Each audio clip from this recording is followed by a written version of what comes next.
Good morning, good evening, good afternoon, wherever you are in the world. My name is Simon Finfer.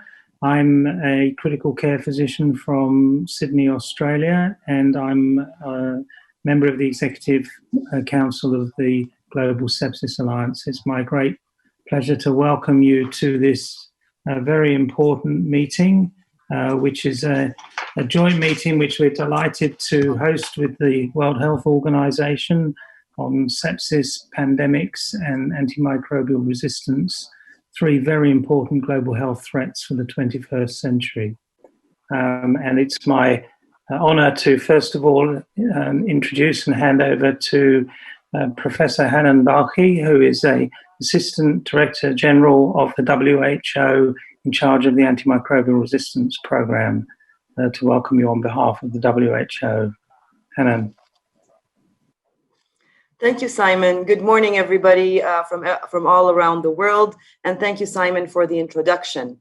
I would like to welcome you all to the World Sepsis Congress Spotlight, where we will, over the day, discuss sepsis, pandemics, antimicrobial resistance, and how they are linked. We are thrilled to announce that we have over 9,000 people from at least 178 countries who have signed up to participate in our Congress today. COVID-19, the pandemic of the century, has proven once again to all of us that diseases are not to be siloed, and the interconnectedness between diseases will reveal itself one way or another. We started to plan for this event actually over a year ago, focusing on sepsis and AMR only. But today, as we all know, the world is a different place. COVID-19 has not only led to close to 28 million infections and almost another million in deaths, COVID has ignited extra cases of death from both and antimicrobial resistance. Sepsis itself affects close to 50 million individuals, and in 2017 alone, 11 million people died from this disease. However, it is still fundamentally misunderstood that sepsis is the final common pathway for death from the vast majority of infectious diseases worldwide. But the reality is sepsis can be prevented. And what goes a long way in the prevention of sepsis are education and awareness. That is why we have gathered here today, just 4 days before the 9th World Sepsis Day on September 13th, to jointly learn, educate, raise awareness on this disease. Today, this special World Sepsis Congress Spotlight will be joined by renowned experts from around the world to discuss and highlight the challenges of the pandemic, the global burden of sepsis, and innovative approaches in combating sepsis and AMR. Not only that, but this Congress is a special event because the WHO launches the first global report on sepsis epidemiology and burden. But before we start, I would like to sincerely thank everybody who contributed to make this event possible. The Global Sepsis Alliance for organizing this Congress jointly with the WHO, led by my co-program chair, Professor Conrad Reinhardt, all speakers and chairs who've agreed to participate, and everybody behind the scenes who made this possible, especially Dr. Alessandro Cassini and Paul Rogers from the World Health Organization and Marvin Zeek from the Global Sepsis Alliance. So not to take up too much of your time, I wish you all an enjoyable Congress. And Simon, I give it back to you. Thank you, Hanan. So our first formal presentation this evening is a recorded one, and it's from Dr. Tedros Adhanom Ghebreyesus, who I'm sure everyone knows is the Director General of the WHO.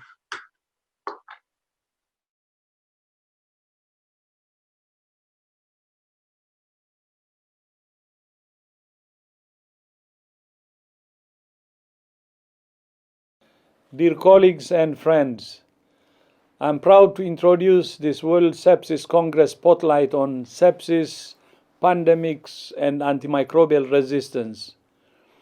The outstanding range of speakers will review achievements, challenges, and potential solutions to combat the threats posed by AMR and sepsis globally.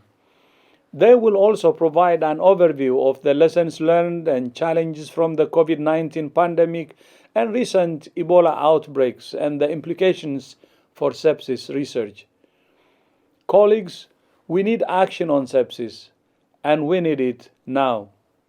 Globally, sepsis contributes to the deaths of an estimated 11 million people each year, many of them children, and it disables millions more. This is approximately 20% of all global deaths. Sepsis preys on the most vulnerable: newborns, pregnant women, and the poor. Almost half of all global sepsis cases occur in children, with an estimated 20 million cases every year.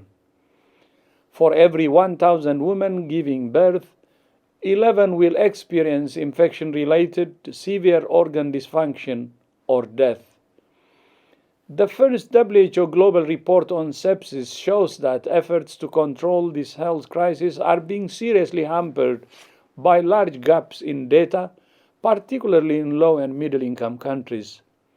We must step up efforts to improve data on sepsis so all countries can prevent, detect, and treat this terrible condition promptly and effectively. This means strengthening health information systems and ensuring access to rapid diagnostic tools and quality care, including infection prevention and control, and safe and affordable medicines and vaccines. If sepsis is not recognized early and managed promptly, it can lead to septic shock, multiple organ failure, and death. This is the same organ dysfunction that is experienced by patients critically affected by COVID-19 and other infectious diseases such as Ebola. Both those diseases contribute to the global burden of sepsis. The situation is further complicated by the increasing threat of antimicrobial resistance. Multi-drug resistant organisms are often responsible for sepsis in critically ill patients. Far too many people still die of sepsis as a consequence of diarrheal diseases and lower respiratory infections. And an increasing number of sepsis deaths are the result of complications after injuries and non-communicable diseases. Only half of sepsis survivors will fully recover. Of those who don't, 1 out of 3 will die within a year and 1 in 6 will live with disabilities. Far too many people are dying from a condition that's both largely preventable and treatable. The problem of sepsis underscores the need for achieving quality care for all. That means universal health coverage, including access to prompt, high-quality treatment and safe and affordable medicines and vaccines.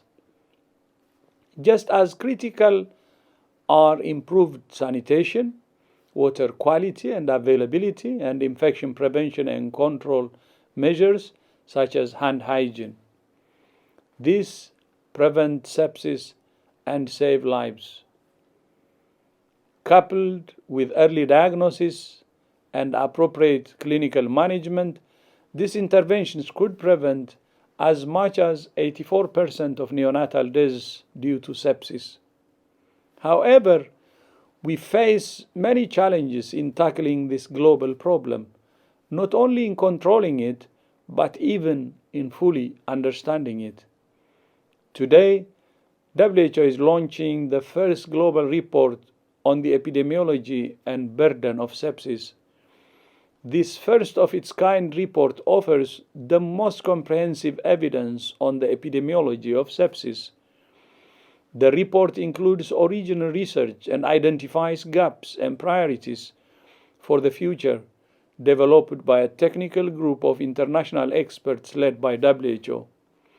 One crucial and consistent finding is that low and middle-income countries bear the highest burden of sepsis.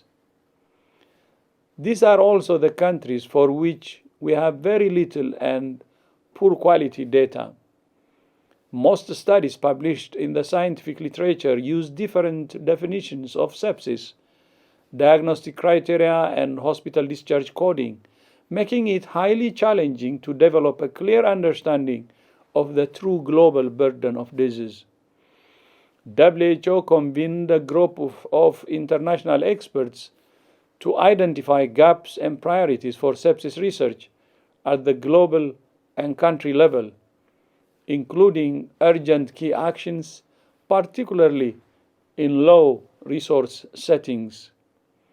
Within the next 5 years, the global health community needs to scale up funding for generating evidence for all aspects of the burden of sepsis. We need more reliable data on its frequency, its economic impact, the risk factors, and the conditions that increase the chance of developing sepsis. In the meantime, WHO has continued to lead a long list of activities aiming at improving the prevention, diagnosis, and clinical management of sepsis. Together with international partners, WHO developed and tested a wide range of training, implementation, and clinical process tools to help clinicians and other health workers in prevention, early recognition, and timely management of sepsis. These resources aim to improve preventive measures and, in particular, hand hygiene, or target infections associated with surgical interventions, antimicrobial resistance, and fragile populations. We have recently released guidelines on serious bacterial infections in neonates and maternal sepsis. Other tools we have produced will help to raise awareness on sepsis through global campaigns or enable standardized surveillance of this complex condition by implementing the 11th revision of the International Classification of Diseases. By the end of 2021, WHO aims to further help clinicians manage sepsis by developing the global guidelines on the clinical management of adult sepsis. Let me leave you with some key actions that we need to take going forward. First, we need to scale up funding for good quality sepsis epidemiology research, in particular in low and middle income countries. Second, we need to improve surveillance systems for sepsis, starting at the primary care level and applying standardized and feasible definitions and implementing the full potential of the new ICD-11. Third, we need to develop rapid, affordable, and appropriate diagnostic tools, particularly for primary and secondary levels of care, to improve sepsis identification, surveillance, prevention, and treatment.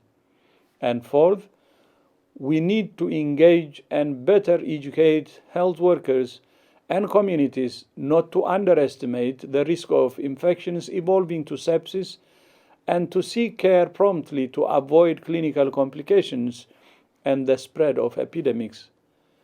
Thank you all for your commitment to this urgent public health problem. WHO is committed to working with you to reduce the burden of sepsis and save lives.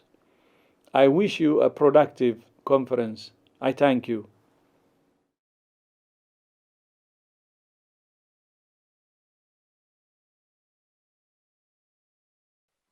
That is a perfect introduction to this conference, highlighting actions that have been taken, but also many areas where we are missing information, particularly from low and middle income countries.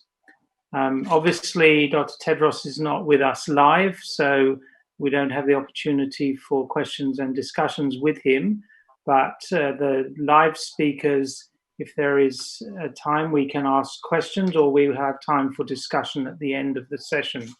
If you have a question, please type it into the audience chat. I will be tracking that chat and we'll try to pull out questions that either more than one person asks or are important. So our next speaker is once again Professor Hanan Balkhy, who, in addition to being Assistant Director General of the WHO for the Antimicrobial Resistance Division, has 2 decades of experience, at least, as a Professor of Pediatric Infectious Diseases, both as a clinician and a researcher, and so is perfectly placed and qualified to talk to us about entering a new era for tackling antimicrobial resistance. Over to you, Hanan. Thank you, everybody, again for joining us today on this major and important event. Again, the title of my presentation will be Entering a New Era of Tackling Antimicrobial Resistance. I will try to cover some of the antimicrobial resistance milestones over the past few years, including the National Action Plan, surveillance, stewardship issues specifically related in the COVID era, and hopefully end up by the research agenda. So I might take you on a roller coaster, but hopefully you will enjoy it. As an introduction, Dr. Tedros probably alluded to the fact of a new definition of sepsis. And over the past several years, that definition has been updated, the most recent one from 2016. Sepsis is a life-threatening organ dysfunction caused by a dysregulated host response to infection, where organ dysfunction is identified as an acute increase in the total SOFA score of 2 or more due to infection. Sepsis can affect any individual worldwide. However, a big impact is on the low mid-income countries, and the mortality rate can vary between 27 and 42%. And as Dr. Tedros has already mentioned, that sepsis survivors, actually, 1 in 3 of them would die within a year, and 1 in 6 will experience significant morbidity.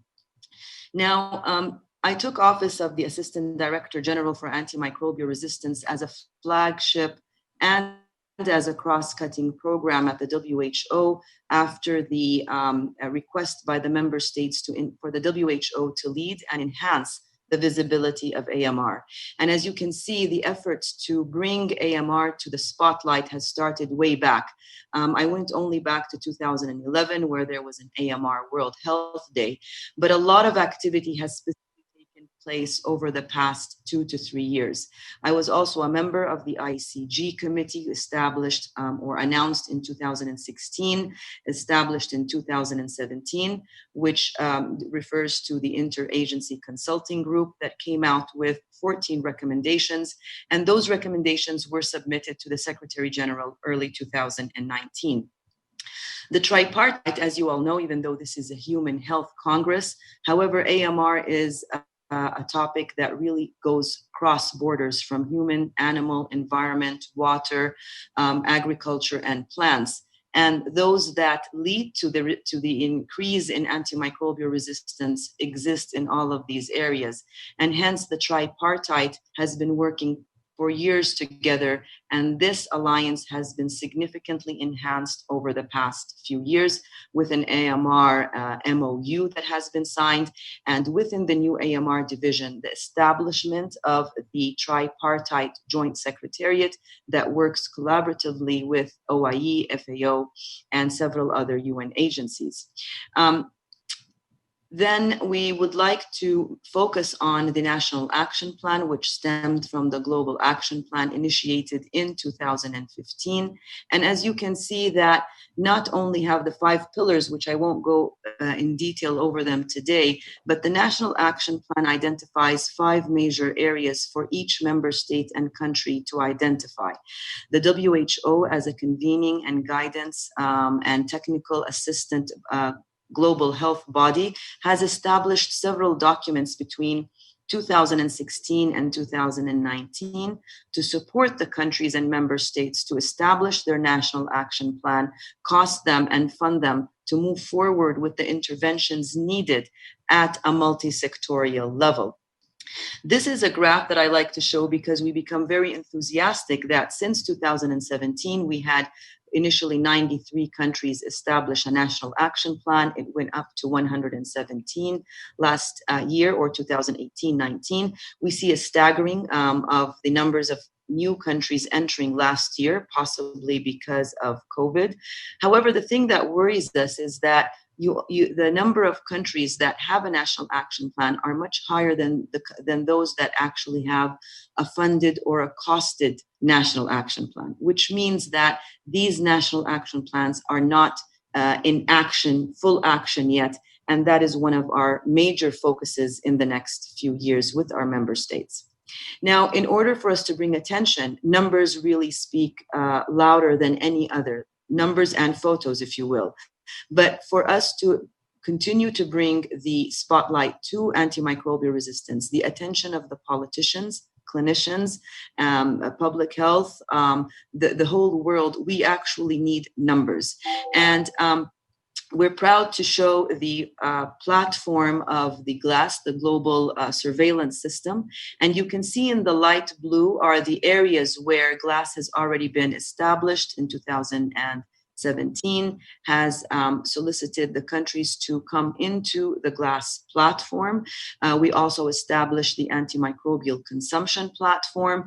And the third one up here in the second column is trying to establish a platform where we can early detect these emerging significantly resistant pathogens in order to implement interventions. In a way, this is going to be much more challenging than trying to have surveillance for emerging hemorrhagic fevers, for example, or the other coronaviruses. But for multi-drug resistant pathogens, we've actually seen a significant increase in resistance, and for these pathogens to spread and become endemic in the healthcare setting. There's several other pilot projects that are happening at WHO, which is the One Health point prevalence for antimicrobial use, and also the assessment of mortality from AMR.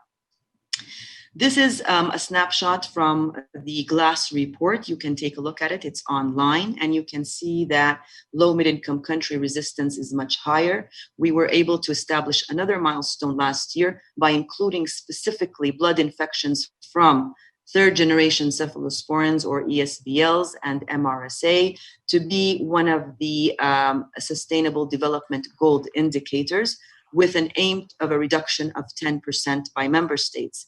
And this, for us, is considered a major achievement, looking into making the member states' countries accountable for mitigating the continued emergence of antimicrobial resistance.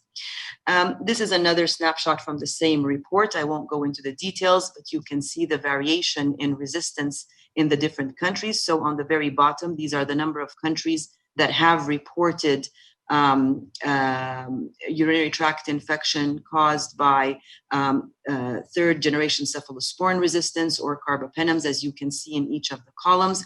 And the variation of resistance is huge between the different countries. As we've mentioned before, this is another slide data that was presented at ECMID in 2017 by Professor Allegranzi and her team. And it again shows in blood and urine, low mid-income countries share a large burden of multi-drug resistance pathogens. So in order to bring the mitigation process together, not only do we need how big of the problem is, we need to keep an eye on the major element that ignites antimicrobial resistance, which is the extensive or inappropriate utilization of antibiotics. This is a slide going into how has COVID even further ignited the issue of misuse of antimicrobials. I won't go into the details of these three studies, but you can see from the first two that the looking into COVID patients. The first one was an online search of 1,007 abstracts. The second one was a study from two hospitals in the UK identifying COVID patients and looking into the percentages of those who had a positive bacterial infection. And you can see in both it was at least less than 10%, while the utilization of antimicrobials in these patients was over 70%. So again, there is a major need for us to look into the appropriateness of antimicrobial usage in COVID patients. And with that, the fear of this actually trying to provide better guidance on utilization of antimicrobials in the clinical management of COVID-19 guidance published by the World Health Organization, we gave guidance on the appropriateness or the encouragement of usage of antimicrobials in suspected, confirmed, severe cases. We understand that delaying of antimicrobial usage in significantly sick patients in the ICU specifically can lead to worse outcome for septic patients. However, we discourage the usage of antimicrobials in patients who are isolated at home, who have mild disease or non-confirmed bacterial infections along with COVID patients. And I think this is a very important addition to the management of COVID patients being cognizant of antimicrobial resistance. In doing that, we started this work in stewardship and trying to ensure that not dying from the lack of access to antimicrobials and also not to the misuse of broad spectrum antimicrobials in establishing the Essentials Medicine List Antibiotic Guide or the AWARE program, Access, Watch, and Reserve. So I encourage you also to access this online. The Access Group is the second SDG indicator for AMR, where we encourage member states to utilize up to 60% of their antimicrobials from the Access Group, of course, based on common infections and a proper diagnosis, and to limit the usage of antimicrobials listed under the Watch and the Reserve group. In trying to look into how have countries progressed on this, in 2018, also published online, the Antimicrobial Consumption Report, you can see the Access Group, which is the green, has been utilized in most of the countries, yet some countries continue to use the watch list more frequently. And this is a guidance for them to ensure that they establish their stewardship programs. And also for countries who are not providing antimicrobials on the Access Group to make those agents available in order for prescribers to utilize them. The last section of my presentation, I'll just talk about the burden of, or the dilemma of big pharma exiting the R&D work for antimicrobial development. And you can see at least 12 or 14 of them have exited the research group. WHO has established the priority pathogen list, and you can see that the highly critical or the critical priority pathogens are those that we would see mainly in the healthcare setting. We also list the high priority and the medium priority pathogens, and those are specifically to guide through our two other products, the preclinical antimicrobial pipeline and the clinical antimicrobial pipeline. And you can see that this is being published since 2019. It will be published on an annual basis. Over 145 individual entities between academia and pharma have developed over 252 antimicrobial products. The scary thing, though, in the clinical pipeline, we only have 32 antigens from the priority list, and only 6 of those agents used innovative methodologies or innovative products, and only 2 of those out of the 6 are aimed towards the critical gram-negative pathogens. So there is still a lot of work needed in this specific area. Finally, I would like to mention again the work of GARD-P, where in 2020, with its partners, completed an enrollment in the largest neonatal sepsis observational study. And as you heard from Dr. Tedros, neonates are specific victims of the disease sepsis. They are the least to be enrolled in clinical trials, and the lack of access to antimicrobials, specifically in the mid-low income countries, is of concern. You can see in the slide the countries that have been enrolled, and we hope that we will be seeing published data from this major work early in 2021. I think with that, I would like to give my final slide and emphasize that the emergence of antimicrobial resistance is a reality, and the presence of COVID has really not slowed it down. In fact, it has made it worse. preserving antimicrobials is of critical to human health and preservation of modern medicine, of course. We do need to have a global collaborative effort to achieve our goals in mitigating antimicrobial resistance, and we need to do this together. And with that, I would like to thank you for your attention. Thank you very much, Hanan. I think we have got time for maybe one quick question, although we will hopefully have you back at the end, time permitting, for some. There were a lot of questions coming in, and obviously we don't have time to address them all. One of the questions, which I'm not sure there's a good answer to, but was about, obviously very topical to the three prongs we're discussing in this conference around the use of antibiotics in COVID, which is clearly a viral disease. Are you aware of any international guidance on that? So actually, I did mention in one of my slides the clinical management of COVID-19. Maybe I went over it quite quickly, but I'm not sure if that slide can be put up. I have it on my screen. I did mention that the WHO in May 2020, in the updated clinical management of COVID-19, has actually, we have actually inserted in their specific language to guide on what would be the appropriate use of antimicrobials in COVID patients. The problem with COVID, as you can see, with more diagnostics coming out, with the ability to use either the suspected case or confirmed case, those with mild to moderate disease do not need antimicrobials.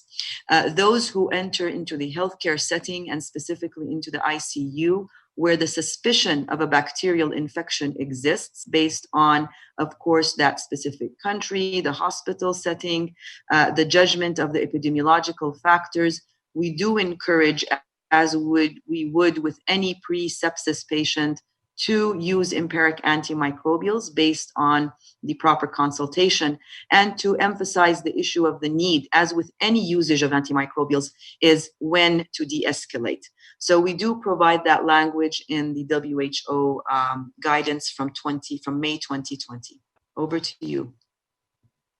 Thank you. I mean that it's clearly a very topical issue, and I think important to reiterate that that as a intensive care clinician myself, it's almost and with the later deterioration, it's very difficult to rule out a secondary bacterial infection. So the approach of empiric antibiotics, but with a very clear focus on stopping, is what is recommended. I don't think anyone would argue with that. So thank you very much, Hanan, and hopefully if we have time at the end, we can bring you into a general discussion with the other speakers in the session. I think our next speaker is with us, and that is Professor Ada Yonath, who is going to deliver a keynote speaker for us. Professor Yonath is director of the Kimmelman Center for Biomolecular Structures at the Weizmann Institute in Israel. She's has honorary doctorates from 40 universities, which must be fairly unique. She's a member of numerous national academies, including those of the US, Israel, the Leopoldina in Germany, and a Nobel laureate, having won the Nobel Prize for Chemistry. And beautifully following on from Hanan's presentation, she's going to talk to us about the next generation of environmentally friendly antibiotics. So hopefully we have Ada ready to speak to us now. Thank you for inviting me. Antibiotics are really close to my heart, and although I'm in the field for a long time, it's the first time that I'm talking to WHO officials. So anyway, I want to talk about the next generation of environmentally friendly antibiotics. And I'm looking only at, or I specialize only at antibiotics that are disturbing protein biosynthesis. I'm sure you all know that biosynthesis starts from reading the gene in the DNA, transforming it to messenger RNA, which is actually a copy of the DNA, but here the language, the bases are exposed, can be read, and it's being read by the ribosome, which makes the proteins. The ribosome are doing the decoding and making peptide bonds the same way in every living cell. Although life evolved, also the ribosomes evolved, the actual decoding and peptide bond formation are done by ribosomes that are made of two subunits. You can see here in the left, the small one, and on the right, the large one.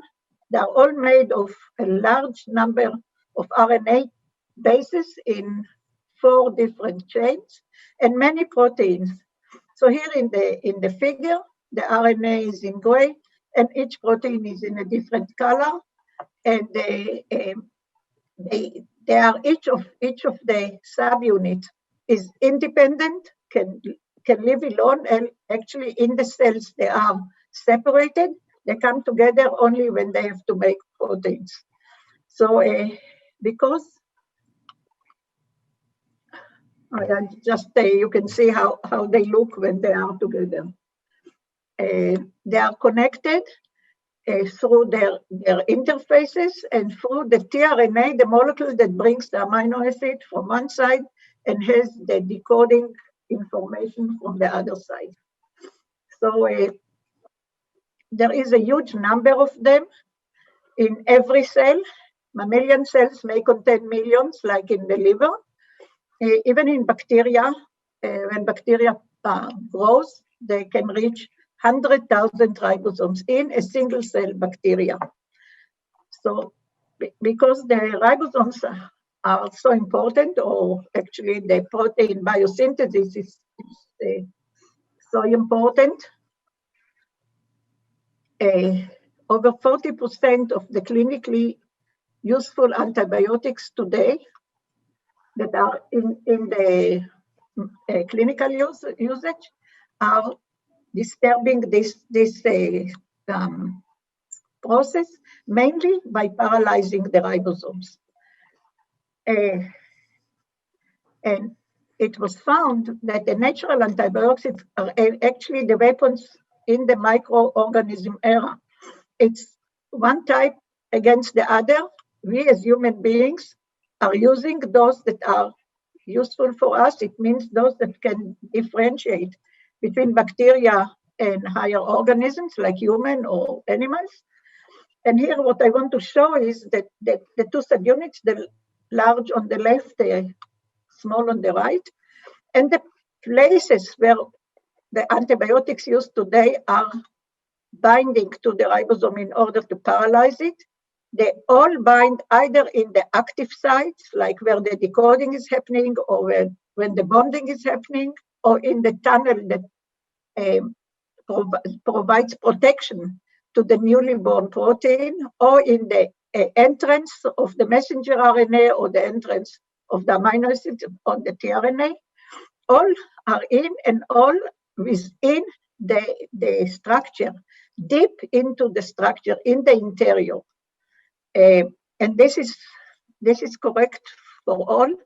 And I don't have time now to show how they can be differentiate between bacteria and higher organisms like human, mammalians, but there are small differences that they differentiate between them, and this is what makes antibiotics useful. Now, resistance to antibiotics is one of the most severe problems in modern medicine. I don't think that here I have to explain it. You all know it. And the World Health Organization said back 2-3 years ago that we are reaching post-antibiotic era And even the World Bank estimated that almost 4% of the global economy will be lost by 2050 because of resistance, which is frightening. And here there are some numbers. 2 million people yearly fall ill in the United States in infectious diseases. In Europe, between 2010 and 2014, 33,000 died yearly, although there was a 1.6 billion healthcare euro cost. And although the consumption was elevated, sometimes even to twice as much as in the beginning. So it seems to be really a problem.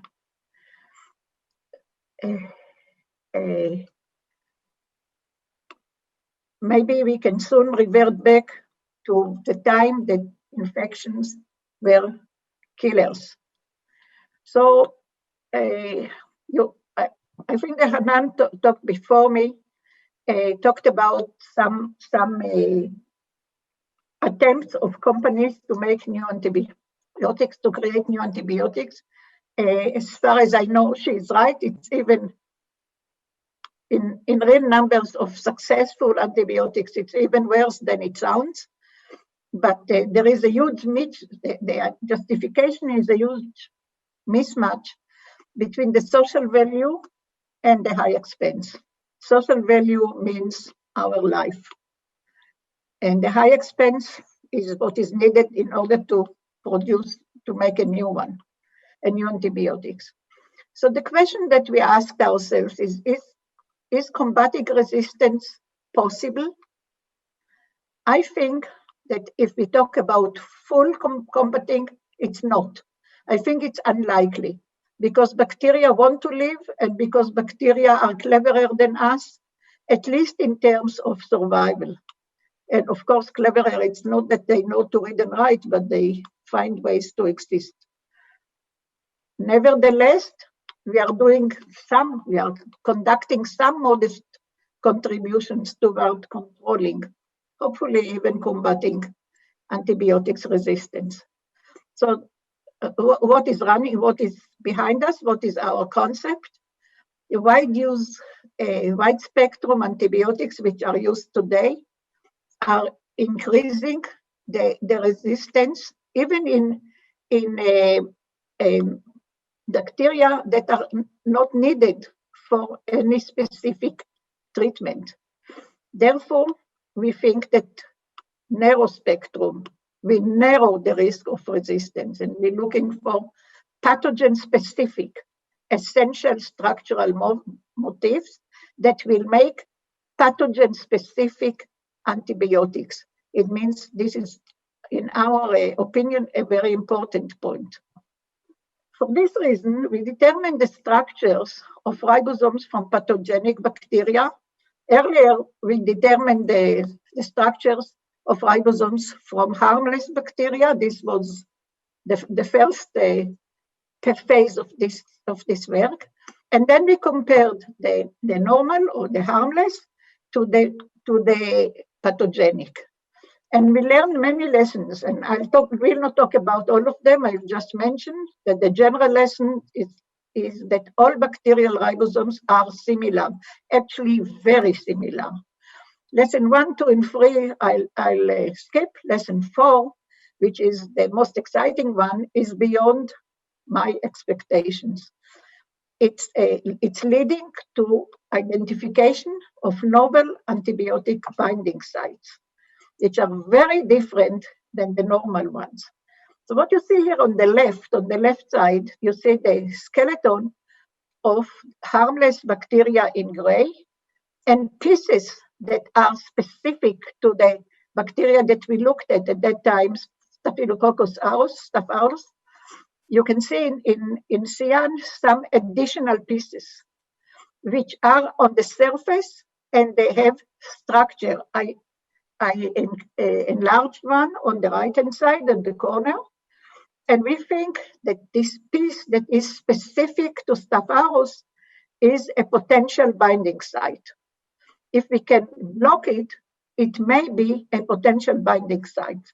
So actually, we already identified several of them. Here I show that we not only identified, I'll talk about the number in a minute, but I want to show that we even could target them in the antisense technology, which are making double helices on the surface. I show here 5 examples, but actually we have already identified 25 new potential unique sites, and we blocked them one by one. And 16, when we blocked, inhibit protein biosynthesis. It means we have 16 positions for a possibility to make new antibiotics for just one type. And if I can say a word about the way we look at it, if we look at one at a time, if the clinics are using one at a time, and it takes about 10 to 15 years for resistance, because we think resistance will be even then, it can be almost 100 years that we can have new antibiotics without resistance. So bacteria did not assign vital roles. It means they are not active sites as of now. So for this reason, we can exploit them now. They do have vital roles, but not in the ribosome itself, but because the ribosome and the cell with all types of factors of the cell that have to initiate or terminate ribosome function, or in the surfaces between the large and the small subunit in the active ribosome. Therefore, they are important. More than this, they are giving us a tool that can be exploited for design of advanced antibiotics, but also we can pay attention to degradable antibiotics, and environmental friendly. And I want to say a few words about this, which is the 5th lesson, selectivity and similarities. I'll talk only about selectivity between the pathogens and the harmless, the microbiome, that I'm sure you all know about it. Almost all microbiome are eubacteria. Therefore, the antibiotics that are used today, if they reach their place, they may cause other diseases. So they are mainly residing in flora of semi-exposed mammalian organs like guts and ears and lung and skin. But if they're reachable, they can be harmed by antibiotics, by the current antibiotics, and cause other diseases. The 6th lesson is ecological, environmental and ecological considerations. And here I want to say a few words about the structure of the non-antibiotics today. All of them, or let's say almost all of them, are extensions of small organic cores, small organic molecules. You can see here several examples of them. It doesn't matter what the names are. But these small organic cores, which were bacterial made, and the companies that improved the bacterial antibiotics did not touch them. They used them as are. They are not degradable. They are not digestible. It's not so important. They are not degradable. So therefore, they may penetrate into irrigation systems because they are so small that most of the purification means cannot find them, cannot prevent them running with the irrigation systems and come back to us via the grass or via the flowers, via the fruit that grow there, and so on. So the newly identified potential sites that we are using can be blocked the way that we block them by molecules that we design. They can be oligonucleic acid, oligopeptides, combination of them, or something else. We can design them so that they can be optimized in terms of chemical properties, antibiotic action, and degradability, which at least give us very nice tools for future antibiotics. So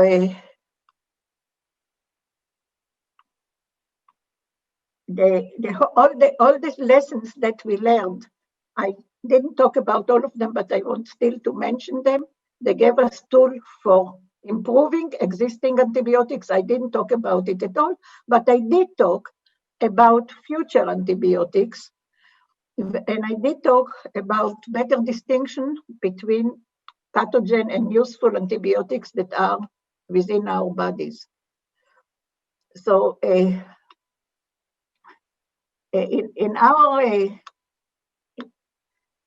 our mind, pathogen-specific antibiotics mean design of antibiotics drugs specific for each and every pathogen, in contrast to the antibiotics used today that are mainly for wider range.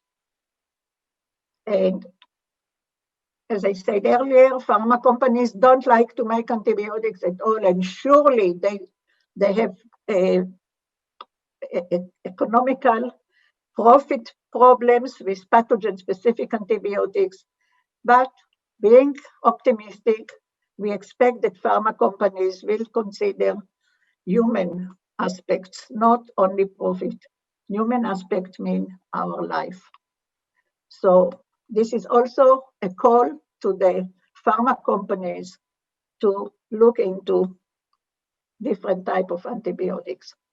Before I finish, I want to tell you that all this work on ribosomes and afterwards also on the antibiotics started where you are now in Berlin, at the Max Planck for Molecular Genetics in Dahlem, and later on also in Hamburg at the synchrotron there at the accelerator facilities. Dr. Wittmann was the person that we collaborated with for almost 10 years, but he died. He only wanted to see the structure of ribosomes, but he died 10 years before we got it, and was replaced by Franceschi and then by Fucini. So it's time that I'll show you the group that is now with me at the Weizmann Institute. And I'm sorry that it jumped, so I want to go back. I want to show you Tamar. Tamar came for 10 years, 16 years ago, sorry, for 10 weeks, 16 years ago, and she had a birthday when I made a picture, when I took the photo, and she baked a cake for her own birthday, and the cake is shown here. And it shows that in my group, ribosomes are considered sweet. Thank you. Sorry. One of our best, most successful and most liked artists drew me. And you can see all my hair are like ribosomes, small subunit on the left and on the right on the top, large subunit. And if you see these yellow pieces here and also on the ears, this is where he thinks new antibiotics should be made. So in this time, I can also thank you for listening.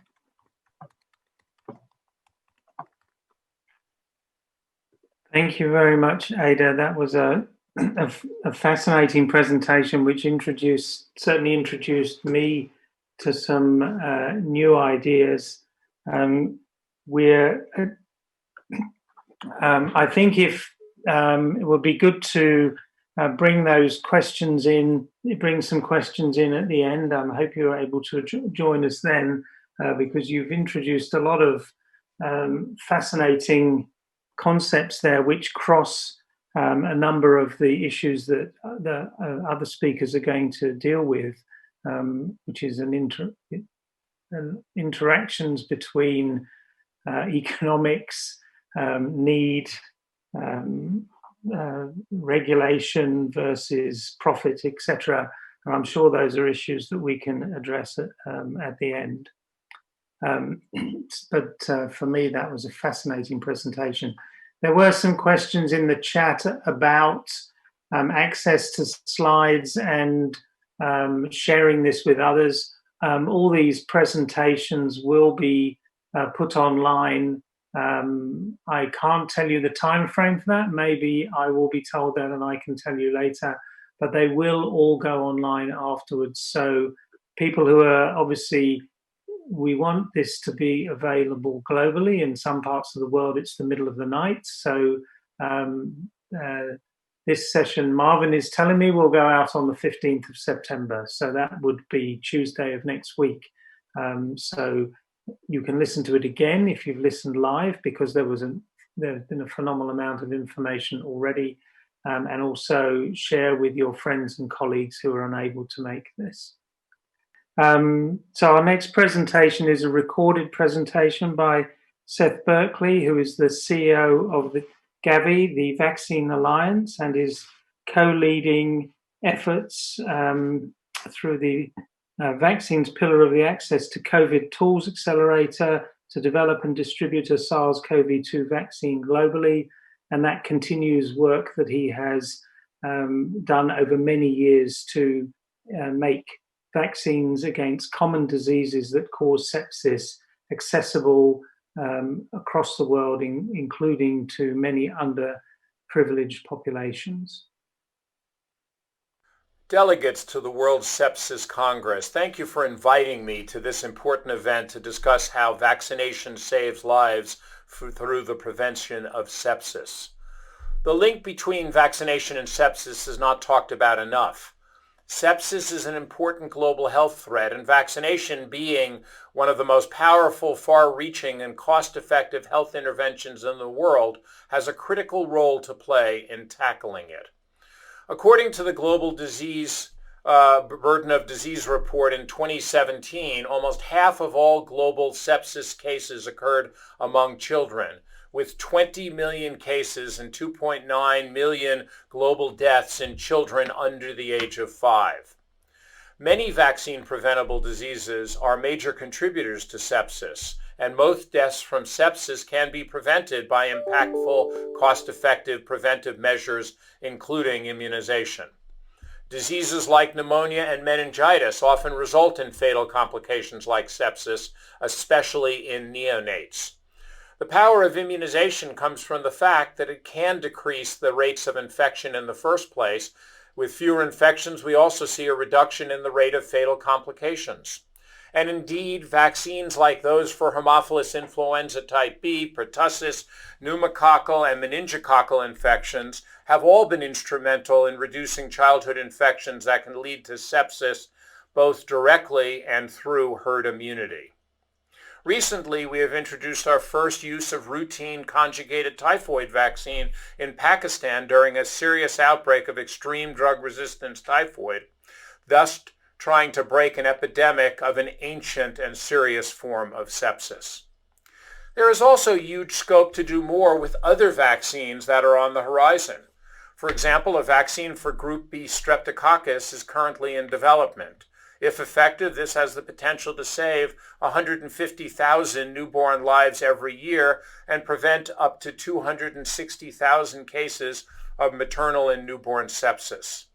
This emphasizes the importance and need to incentivize the development of new infectious disease vaccines. But it's not just about which vaccines are available. People also need to receive them. Universal access to vaccines, therefore, has a central role to play in the fight against sepsis. Another is the role that vaccine has to play in reducing the spread of antimicrobial resistance. By preventing these diseases, vaccination can have the additional benefit of helping to reduce antibiotic resistance. Because with future infections comes a reduced need for antibiotics and also a reduced opportunity for resistance to spread.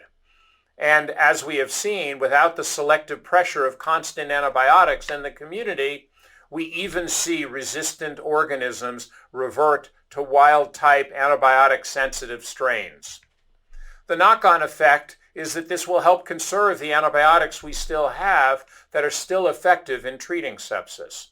For example, a study published in 2016 estimated that universal coverage with the pneumococcal vaccine could prevent 11.4 million days of antibiotic use per year in children under 5, and that's just one vaccine. By helping to vaccinate more than half of the world's children against some of the world's deadliest disease, Gavi, the Vaccine Alliance, is playing a critical part in the role against sepsis. Gavi is a public-private partnership which started in 2000. We've immunized an entire generation since then, more than 820 million additional children, and prevented more than 14 million deaths. Through routine programs, preventive campaigns, and emergency stockpiles, we support vaccines against 17 infectious diseases. During this time, Gavi has transformed the immunization landscape, giving countless millions of the world's poorest children access to vaccination. The Gavi-funded Haemophilus influenza type B initiative, for example, paved the way for low-income countries to introduce HIV vaccines. This contributed to a massive reduction of the disease and the elimination of Haemophilus influenza type B meningitis in many sub-Saharan African countries. Today, we continue to support meningococcal vaccines and Hib and pertussis in the form of the pentavalent vaccine, that's 5-in-1, which has now been introduced in every country supported by Gavi. Similarly, in the last 10 years since it first became available, almost all Gavi countries have introduced the pneumococcal vaccine. However, it is not all rosy. Today, in the 68 countries that Gavi supports, there are still 10.6 million children not receiving a single dose of vaccine, so-called zero-dose children, and 15.2 million children not receiving a full course. While these numbers have declined dramatically since 2015, reaching these zero-dose children and setting them on the pathway to full immunization is our highest priority. This year, the task has faced significant challenges because of the global impact of COVID-19. The pandemic has infected more than 25 million people, killing hundreds of thousands of them and disrupting the lives of billions. But the death toll of this pandemic cannot just be measured in COVID-19 deaths. The pandemic has had a devastating impact on a wide range of health interventions, including immunization.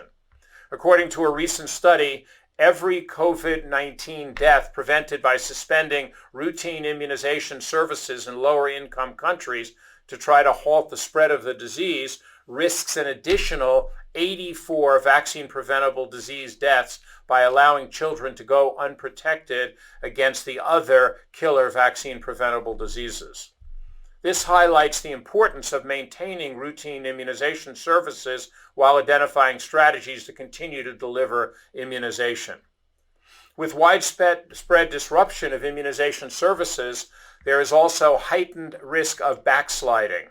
WHO has projected that at least 80 million children under the age of 1 are now at risk of missing vaccinations due to COVID-19. Those disadvantaged communities in resource-poor, conflict-affected, and crowded urban settings are particularly at risk for infectious disease threats. So we need to work with countries to balance the imperatives to fight COVID-19 whilst also maintaining and restoring immunization and other essential health services as quickly and equitably as possible. A core part of Gavi's 2021 to 2025 strategy is to focus on extending immunization services to underserved communities and zero-dose children. This includes supporting countries to address gender-related barriers to delivery, increasing community engagement, and ensuring equitable access to quality health services. Resilient health systems protect people in many ways, so it's even more important that we reach these communities equitably with integrated primary health care interventions such as infection prevention, WASH, and immunization. At Gavi, we will continue to drive efforts to reach everyone towards the vision of leaving no one behind with immunization. It is a vision that will have an immeasurable impact in reducing sepsis. We look forward to working with all of you in this important fight. Thank you for listening.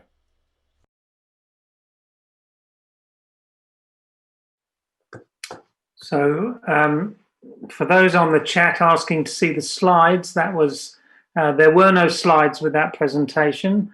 Hopefully you were listening and taking notes, but as there was some really some quite scary information in that. Notably, I think the idea that preventing one COVID death by avoiding vaccination leads to 84 absence of vaccination related deaths is really quite scary. That's certainly something I wasn't aware of, and maybe that's something we can come back to later in the conversation and discussion we have at the end, because clearly the interaction between what's happening in this pandemic and people avoiding healthcare and avoiding screening and avoiding these preventative treatments are going to have potentially remarkable downstream effects.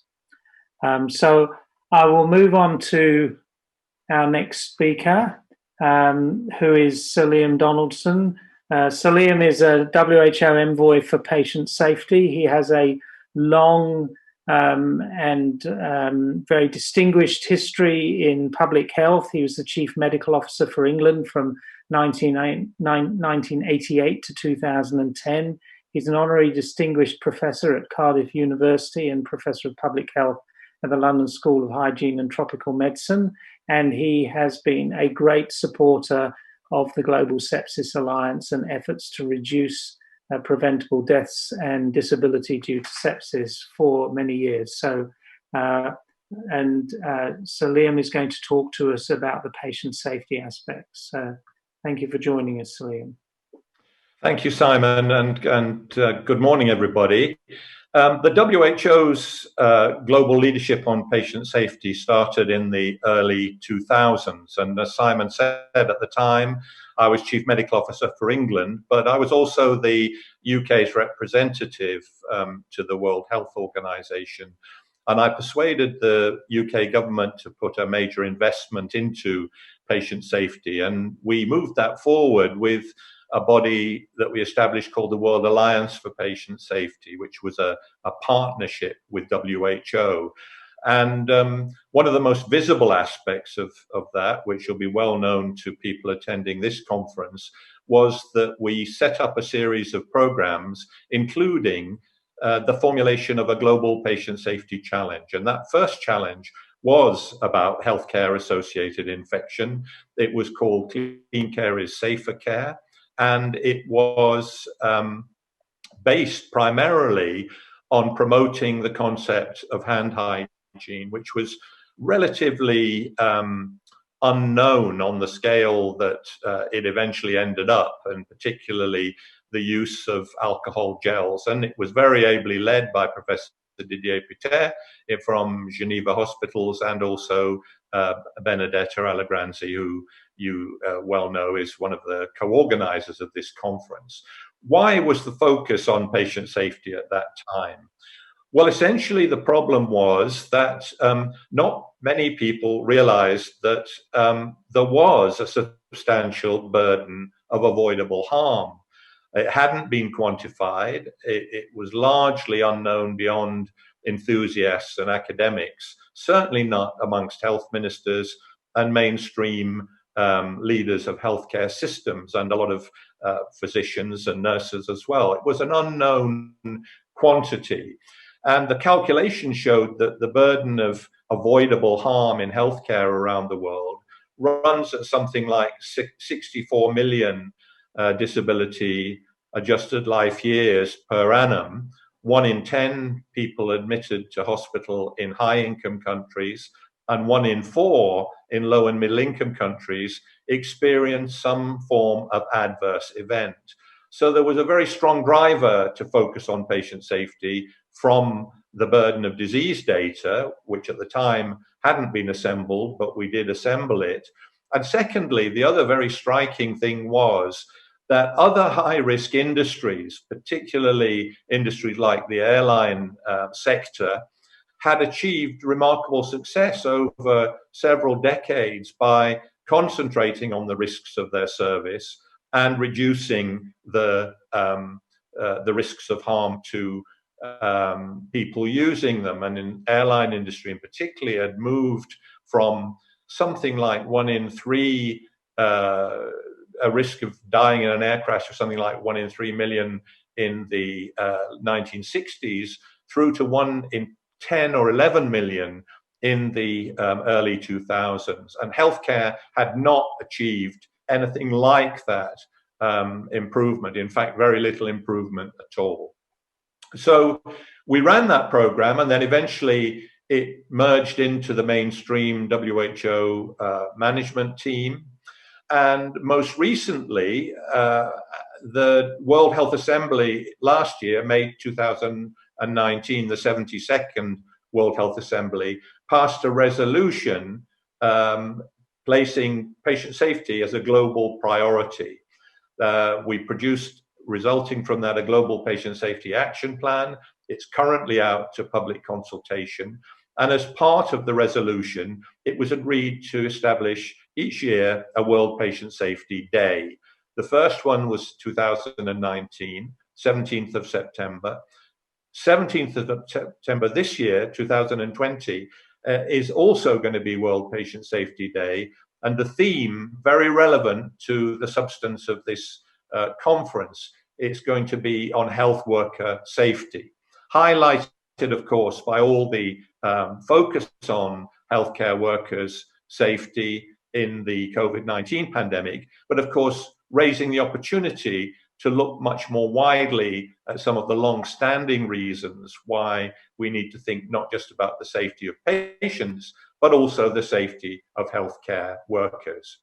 So working together with the Global Sepsis Alliance and all the teams working on healthcare-associated infection and antimicrobial resistance, we've been doing that for a long time and very successfully. Benedetta Allegranzi and her team have been part of the patient safety department and movement. And we've also worked very closely with Conrad in helping to get sepsis up the agenda, because after all, it is also a source of avoidable harm, which is a mainstream measure of unsafe care. So in the brief time I've got with you this morning, with that contextual background, I just wanted to highlight 5 of the key concepts in patient safety that are particularly relevant, I think, to what you're trying to do in your work. The first is that it's very, very important when considering adverse outcomes of any kind or avoidable harm to understand and map the causation on a regular basis, to have a very high situational awareness for the reasons that things are going wrong or the reasons that performance isn't improving. Now, the lessons, not just for patients from patient safety in healthcare, but from other industries as well, is there's very seldom one contributory factor in an accident or in an adverse event or a source of harm. There are usually multiple factors. And that's why I say it's important to have that scope and depth of understanding and to map that causation, because no good just working on one aspect. You've got to have a comprehensive approach, and to do that, you've got to understand it. And some of these causal factors are, as you know, very, very deep-seated. For example, if we look at antimicrobial resistance, we've got the whole of the agricultural sector, which is a true root cause of some of the problems of antimicrobial resistance.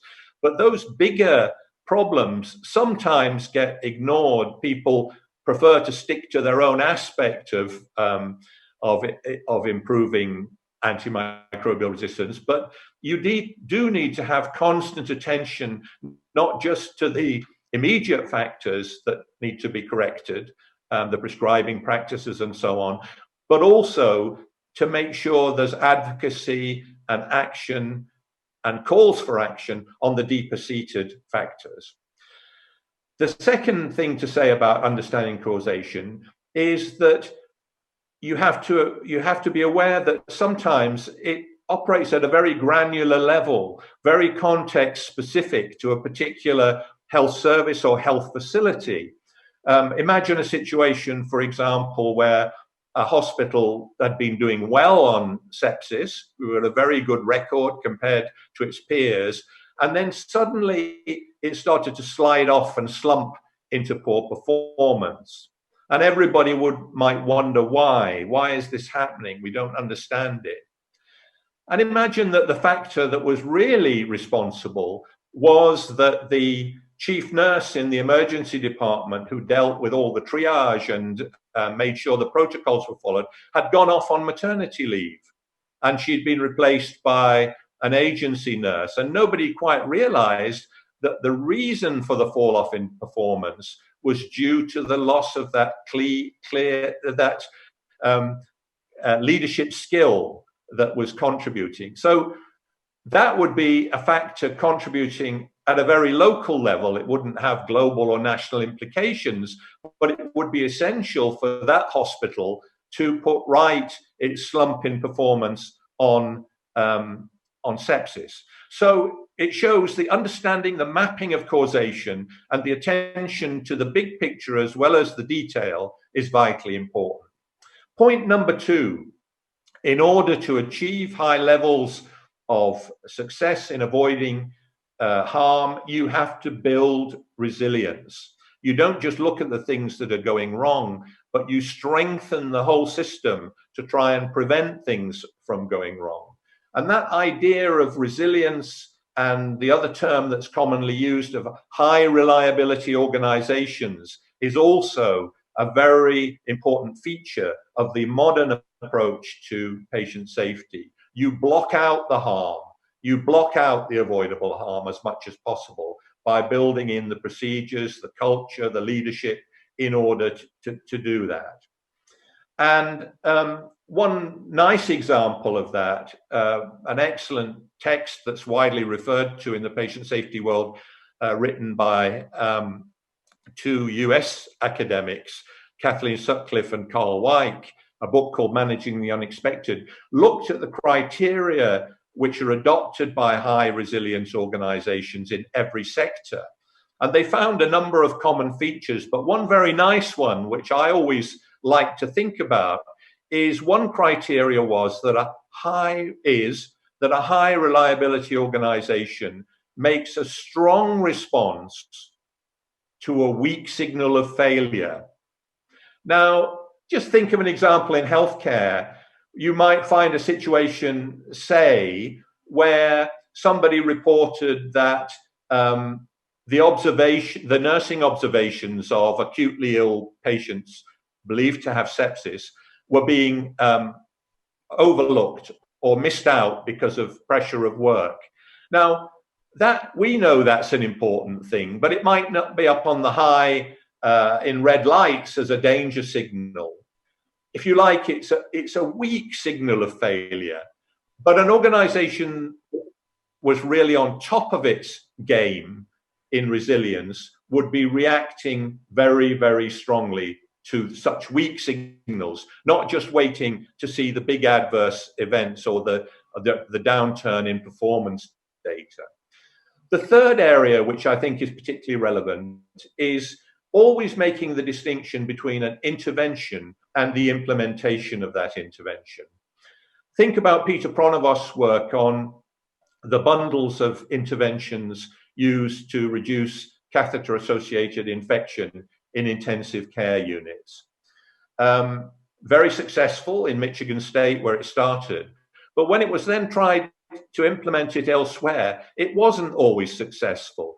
And the reason that wasn't to do with the intervention being wrong. It was very evidence-based bundle of measures, very clear. But the problem was that the organizations implementing it were not good ground to sow those seeds. They weren't fertile organizations.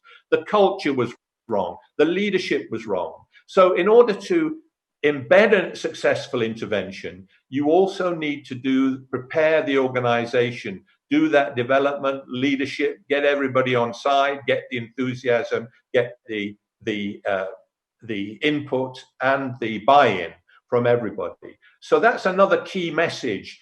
And the intervention and the implementation are two closely related but separate issues which both need to be addressed. The fourth issue is the importance of reporting incidents and investigating them. You have a strong tradition in this field of surveillance, but surveillance is reporting the outcomes, the diseases that are happening, that shouldn't be happening, and tracking them.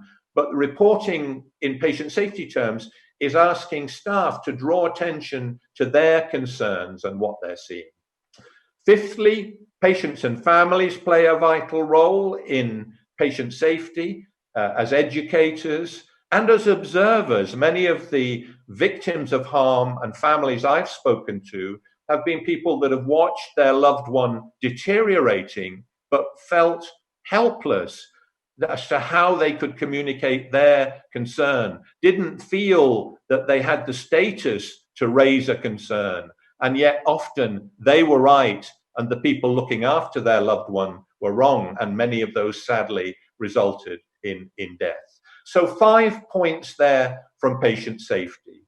So in conclusion, my advice to those of you who haven't perhaps been too involved in the patient safety perspective in the past is it has great relevance to what you're doing, the subject of this conference, but think systems, think organizations, and think about how those organizations and systems are designed, their culture, and their leadership.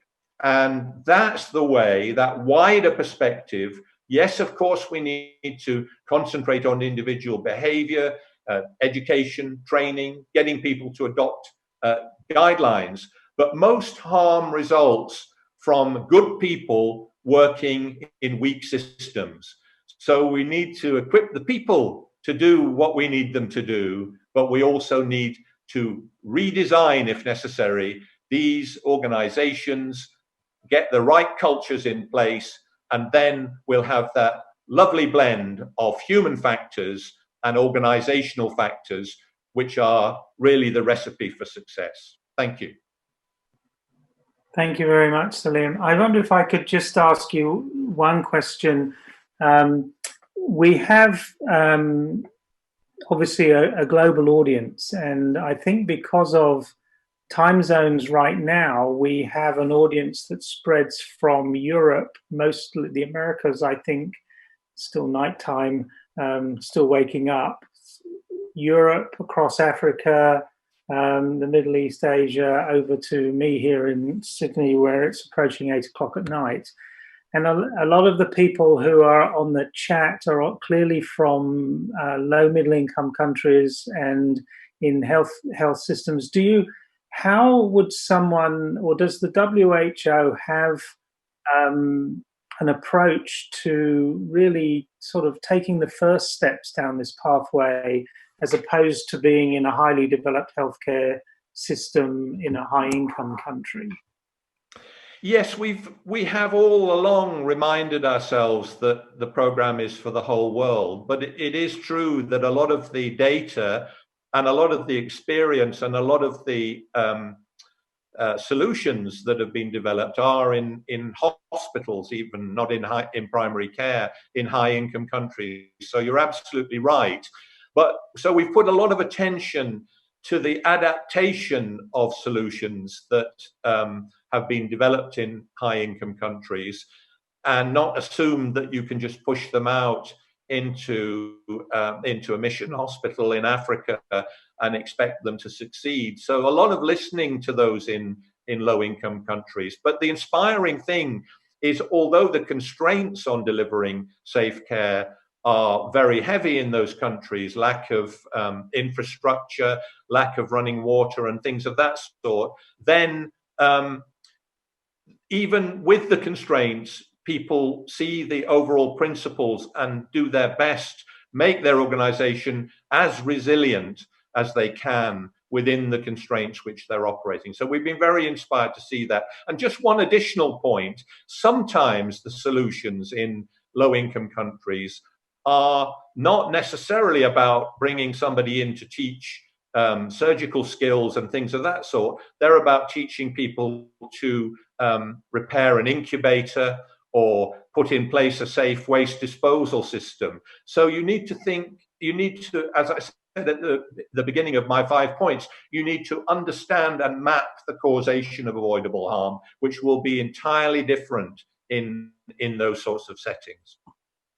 Thank you. I guess that's also a nice segue into our next presentation, which is by Alessandro Cassini, who's a public health, medically qualified public health and epidemiology doctor who joined the WHO in 2019 and has led the WHO report on sepsis epidemiology, which I don't want to steal all the thunder, but I think is again an area where we have a lot of data.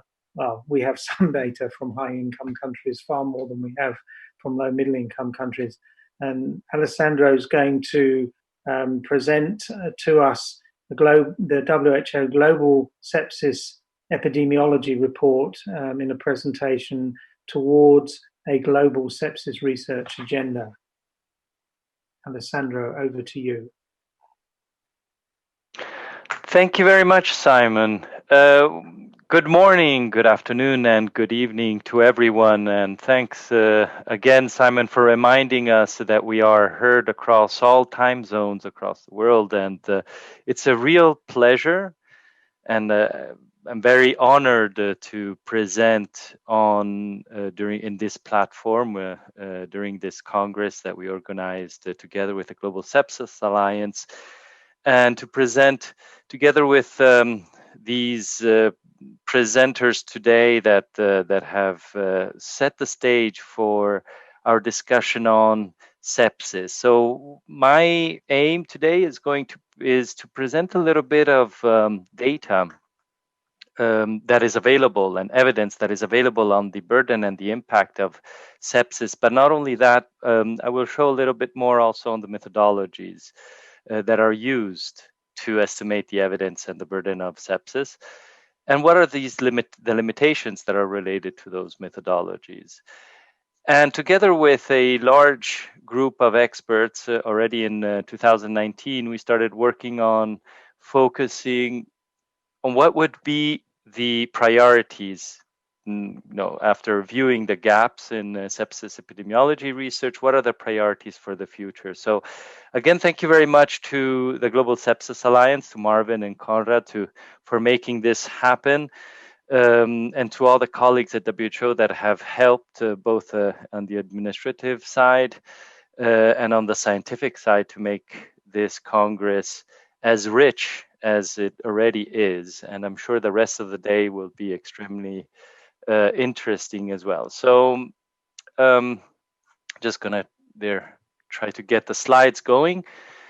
Just to frame a little bit this report, I want to remind that in 2017 there was a World Health Assembly resolution titled to improve the prevention, the diagnosis, and the clinical management of sepsis. And there were 4 asks to the WHO during that assembly, which actually was the assembly where our current Director General, Dr. Tedros, was elected, and you can see him there in the picture together with former directors Brundtland and Margaret Chan.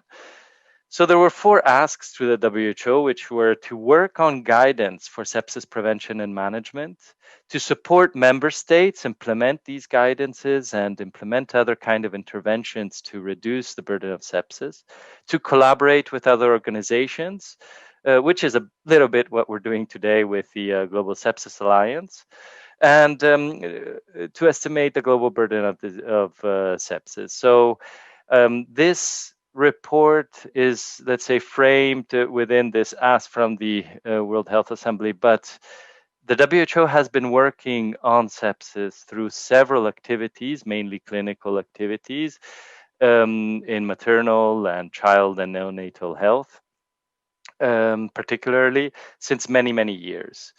And just to link it also to the SDGs, just to remind that sepsis contributes, reducing and preventing deaths and disabilities from sepsis contributes to many SDGs within, especially the number 3. So just go forward for the sake of time, because there's a lot of data that I'm going to try to present today. The report is a long one, and it really tries to, let's say, underline all the available evidence that we have until now. And it is pretty obvious that the estimates that are presented in this report depend on the quality of the individual studies and the data sources.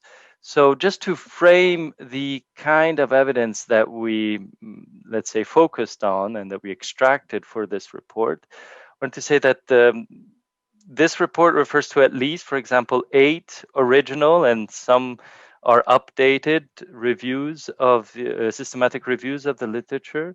They were often general or sometimes targeting specific patient populations, specific settings, or geographical areas. All of them attempted meta-analysis, but they consistently found a high between study heterogeneity. So that means that there is a heterogeneous approach to doing sepsis research. So other kind of studies are modeling studies that attempt to estimate global estimates, for example, based on available data sources. The most notable example is the Global Burden of Sepsis study that was published this year and that Professor Rudd will present later after my talk. And I apologize with Professor Rudd already, because I will present some of the data that she published in her recent publication. Another example of modeling is what is done by the United Nations Interagency Group for Child Mortality Estimation. And their major challenge that they faced was to reconcile the differences across the data sources, while taking into account the systematic biases associated with the various types of data. So it is extremely difficult to build some data based on available data sources. We also have a few prospective multi-center and multi-country trials, for example, the African neonatal sepsis trial, the AfriNest, the Simplified Antibiotic Therapy Trial, also known as SATS. Our colleagues that are working on the Global Maternal Sepsis Study this year, which is also called GLOSS, this year managed to publish some very interesting data that we managed to pull into this report at the last minute.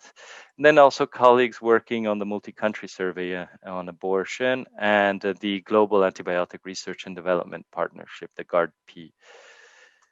All presented quite interesting data that we use for this report. So I'll give you a little bit of snapshots of what is presented in the report. So this report compiles the findings, all the methodologies, and the large number of studies, as I was saying earlier. Let's say that one of the most interesting findings that comes from the paper published on The Lancet by Rudd is that it is estimated that around almost 50 million cases of sepsis occur every year, or at least in 2017, of which 11 million will die. And this represents a staggering 20% of the global deaths. In 2017, the largest contributors to sepsis incidence and mortality among all the age groups were diarrheal diseases and lower respiratory infections. And also an estimated 40% of sepsis patients are rehospitalized within 90 days from the discharge. This increases the burden of sepsis not only to the individual, but also on the healthcare system and the society. The post-discharge sepsis complications are associated with a worse pre-illness health status, infection severity, and the quality of hospital care. So only around half of sepsis survivors will fully recover. 1/6 will experience significant morbidity, functional limitations, for example, inability to bathe or dress independently, moderate to severe cognitive impairment, increased mental health disorders, and 1/3 will die within 1 year. So another interesting finding, most of it from, again, the Root paper, was that the incidence seems to be, in terms of age groups, biphasic. So it peaks in early childhood and again in elderly adults. And I think this was pointed out by previous speakers, by Seth, Berkley, for example, that about 40% of incident cases and 1/4 of the deaths related to sepsis, so almost 3 million, occur in children that are younger than 5 years old. The GBD sepsis study, the Global Burden of Disease sepsis study, found that more than half of the sepsis cases in 2017 occurred in patients with an underlying infectious cause of health loss, while the remaining cases were infections that occurred secondary to underlying injuries or chronic diseases. And this is also a very interesting finding that was modeled by the GBD group. I also wanted to present a little bit of results from a very recently published systematic review of the literature. This is actually an update of a systematic review that was published in 2016, but also an expansion in terms of the search strategies and the countries and the settings that we were looking. So there were 51 studies that were considered eligible, and mostly, however, as you pointed out earlier, Simon, came from high-income countries, 46 of these 51 studies. And the estimated pooled incidence was 189 hospital-treated adult sepsis cases for 100,000. The mortality in the hospital was 1/4, so 26.7%. However, the mortality in ICUs was much higher. It was 42% of the ICU-treated sepsis patients. The sepsis incidence and mortality estimates were not significantly different between the WHO regions for the incidence, but on the other hand, there were significant regional differences in the incidence and mortality for the ICU-treated sepsis. So looking at the hospital in general, it doesn't seem to be or at least significant differences from the published studies. But when you you narrow it down to ICUs, the differences become pretty large. And the overall and regional specific estimates should be interpreted with caution, especially because of the low representation in low and middle income countries. So there's an inverse relationship between the income level and the sepsis incidence and mortality. Also considering that 85% of the sepsis cases and almost the same for the deaths occur in low, middle, and middle socio-demographic indexes countries. So in particular in sub-Saharan Africa and Southeast Asia.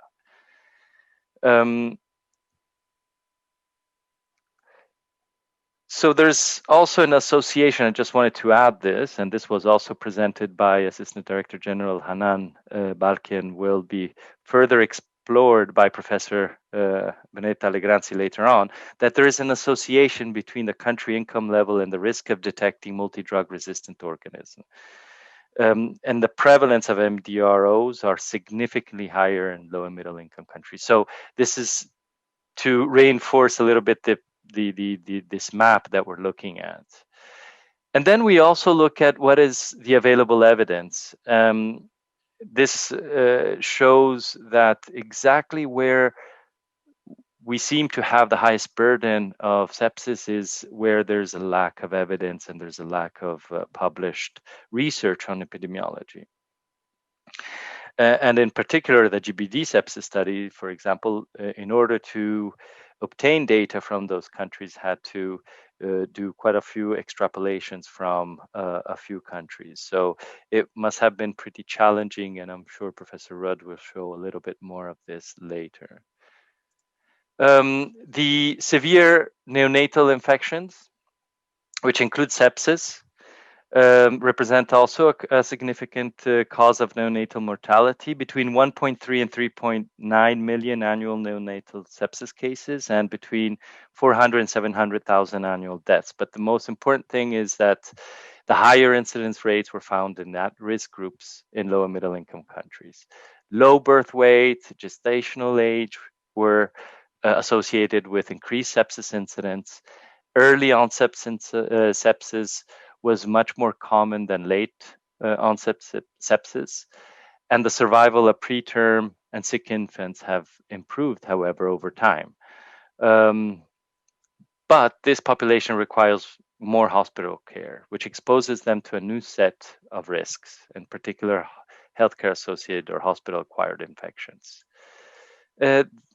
To keep on looking at the global estimates of neonatal sepsis, we had to infer a little bit of information from other studies. For example, the possible severe bacterial infection, which is a huge, very large project that is by, let's say, coordinated by WHO with many other partners.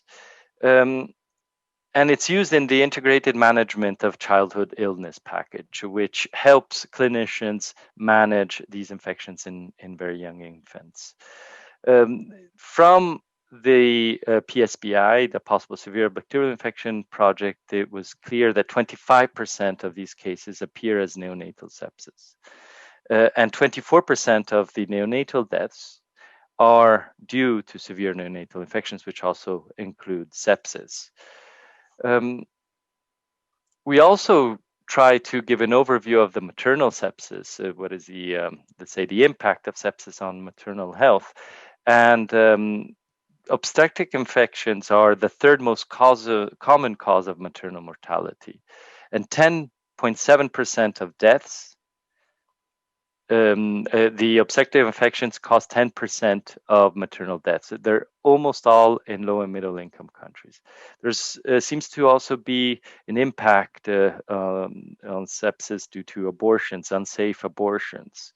For example, the multi-country survey on abortion study that will be published later on this year found that a high number of women across Africa, Latin America, Caribbean experience abortion-related complications, including death and a potentially life-threatening complication, including systemic infections.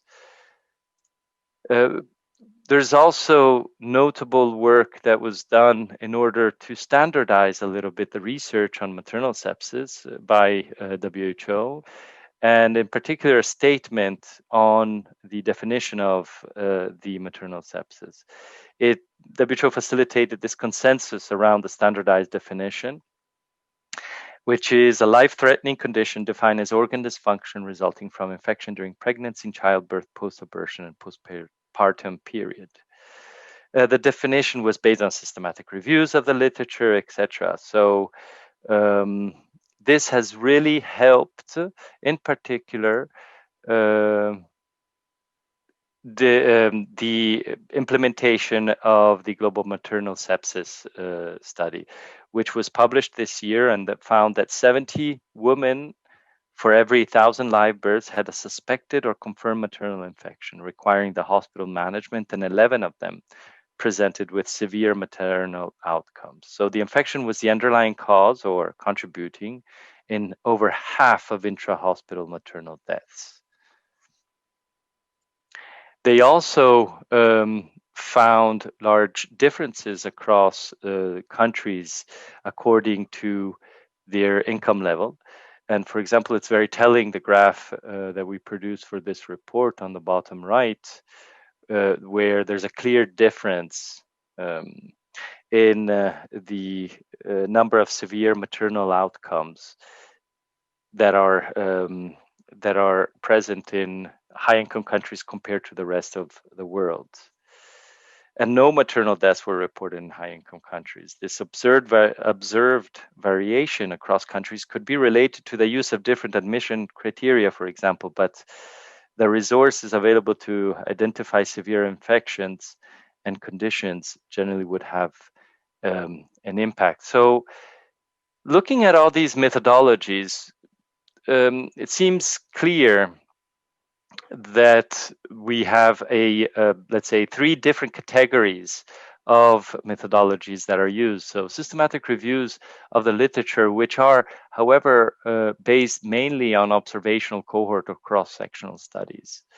And they rely on ICD codes for sepsis case detection. And but the number of studies from low and middle income countries is extremely low. Other methodologies are related to modeling, as I was showing earlier. But a good example, apart from the GBD sepsis study, is also this the UNIGME approach for modeling the available evidence. There are also quite a few prospective multi-center, multi-country studies that, however, generally have a limited geographical scope. The data limitations, there's a large number of data limitations, and for the sake of time, I'm not going to go through all of them, but these do create knowledge gaps, which include the lack of data and understanding of the real burden of sepsis in low and middle income countries. And the proportion of sepsis mortality measurable that is measured accurately is also a big gap. We do not know very well exactly what is the attributable mortality, what is the burden of the long-term outcomes and sequelae, and the etiology and the anti-AMR patterns. So these are just very quickly acknowledge a large number of people that have helped us compile all this data together. These are colleagues from WHO that contributed very actively to the writing of the report. This is the technical expert consultation group that also contributed a lot to the report, together with people both externally and within the WHO, and a large external peer review group that made sure that the report was scientifically sound. So thank you very much. Thank you, Alessandro.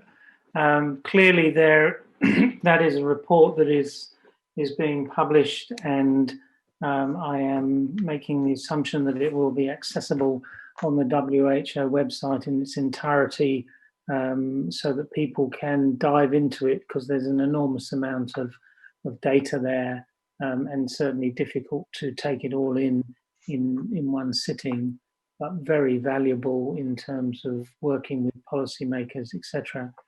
Now, we have a few minutes for those, for the wider audience. The second session is due to start in 6.5 minutes, but they are running parallel. So you can stay with this session if you would like to hear a little of the discussion, or you can log into the other session if you want to move to that one. I would like to bring we have I think some of the earlier speakers, Hanan, Salim, Ada, etc., still online, and I'd like to throw out a couple of questions, and hopefully people can unmute themselves and answer if they would like to.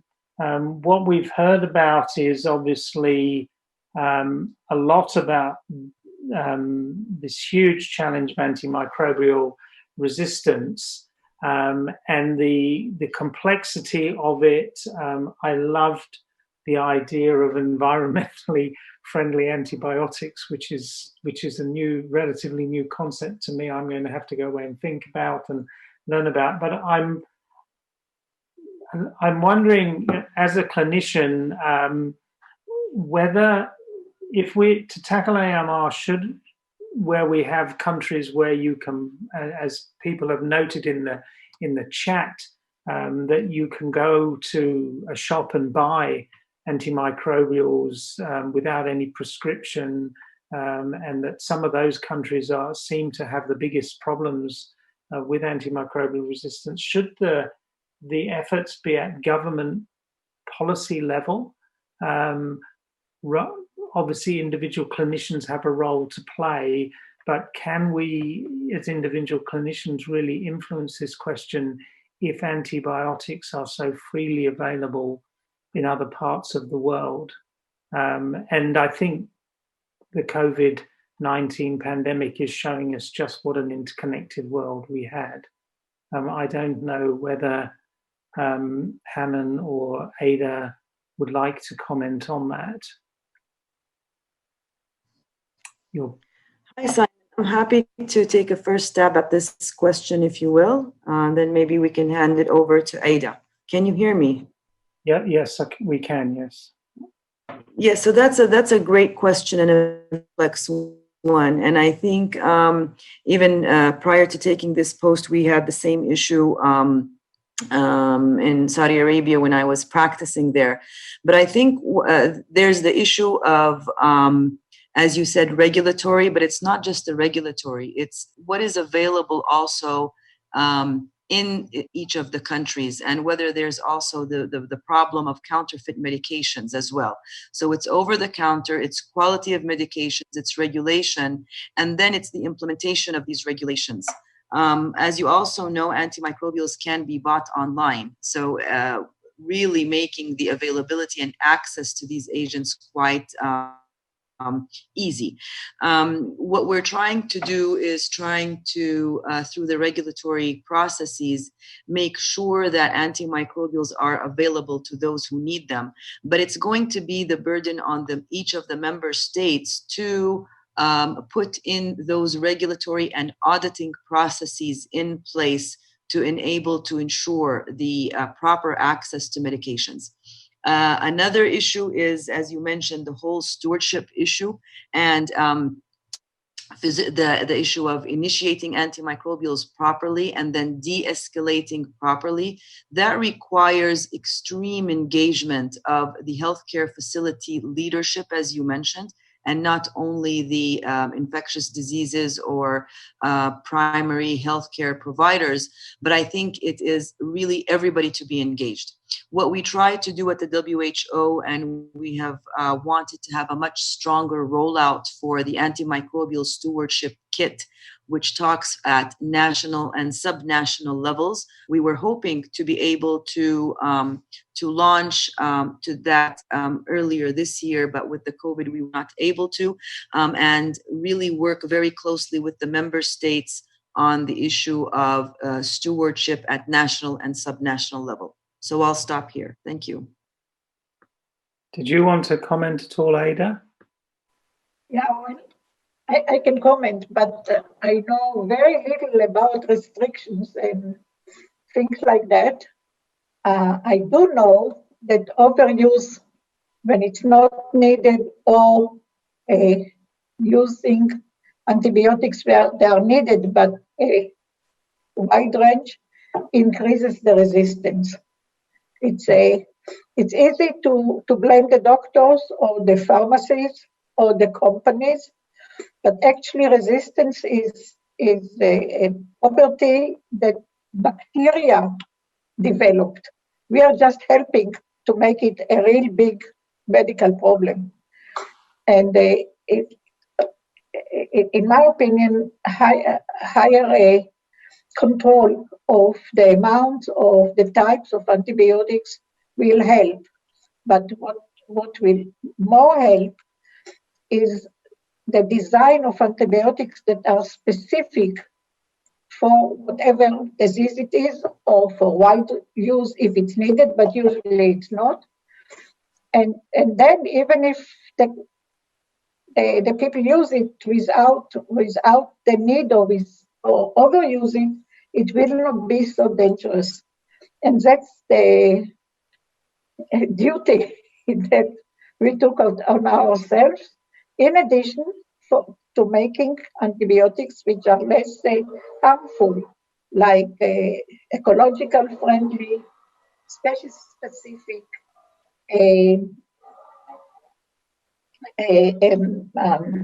less or more distinguishing between bacteria, harmful bacteria, and the microbiome. I guess as a clinician, one of the problems we have is, first of all, being certain about infection, and secondly, about what is the likely pathogen. And I do know there are groups working on sort of artificial intelligence approaches to that to try and more give clinicians a better way of saying, okay, this is the likely pathogen, this is the antibiotic we use. So Liam, did you want to, you have your hand up? Simon. I just wanted to briefly return to your original point that this is an important source of risk in low and middle income countries. The free access to antibiotics, not finishing the courses, all of the things we know about. And I think it's important in advocacy communication terms to recognize what the hot buttons will be. I think government action will help, but politicians are not persuaded by burden of disease data, particularly. So much of it, so many priorities. What, since COVID, they are frightened of now is an infectious disease hazard spreading uncontrollably. And so I think that's the sort of language that, or the risk that they need to be reminded of if they do nothing in areas like this. And of course, the economic aspect of it's important too. As far as the public's concerned, all the surveys show that they're not interested in burden of disease. They're not interested in Armageddon type scenarios. What they're interested in, what does this mean for myself and my family? So they will be persuaded by the argument that if my child has a tonsillitis, they may not be treatable and they might die. Those are the sorts of arguments that need to be pitched, I think, and very, very important to align them to the hot buttons that work for politicians and for the public.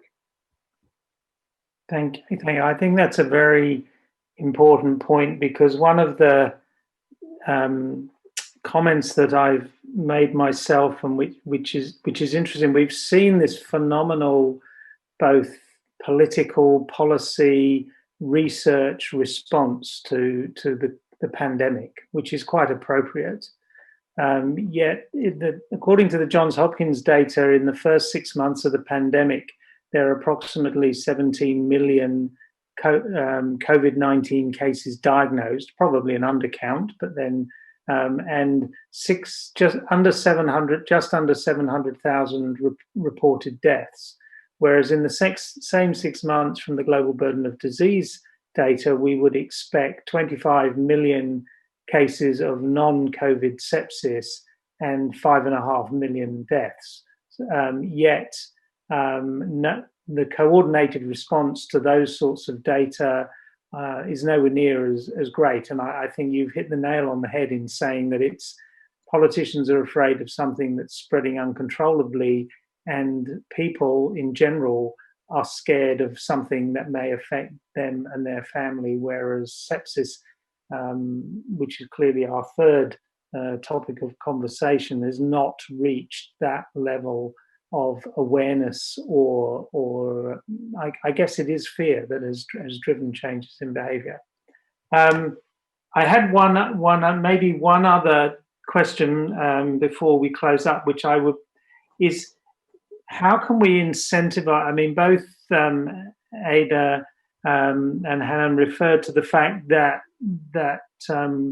basically big pharma's moved out of antibiotic development, or to a large extent has, or is there a way, I mean, and they are motivated regardless of what we would like people to be motivated by, altruistic things. They are, in general, they are profit-making organizations responsible to shareholders, and so therefore they have to make those business decisions in that model.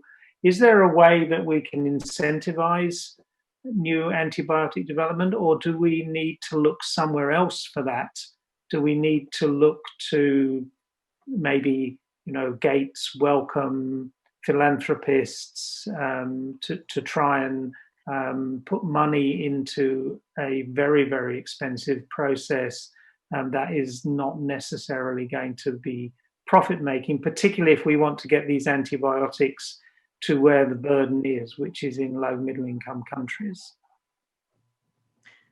Simon, can I take that question very briefly, and then I'll hand it over to the panel. So there was one slide that maybe I should add that can be shared with the audience later on, if Marvin can take note, where the WHO played a catalytic role in the creation of an AMR action fund based on public health priorities, where it was included by the pharmaceutical industry, more than 20 companies, including Wellcome Trust, the European Investment Bank, and they came together by trying to bring 2 to 4 novel antibacterial treatments to commercialization by 2030. So this was a $1 billion funding pledged.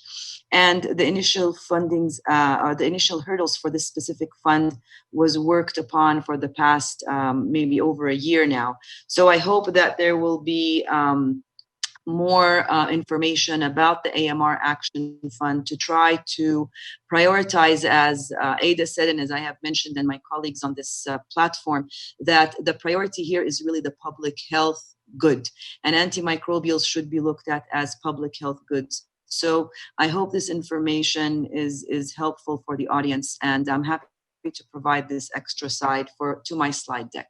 Over. I think that I'm actually very happy to hear that the initiative that we just heard from Hanan is going on.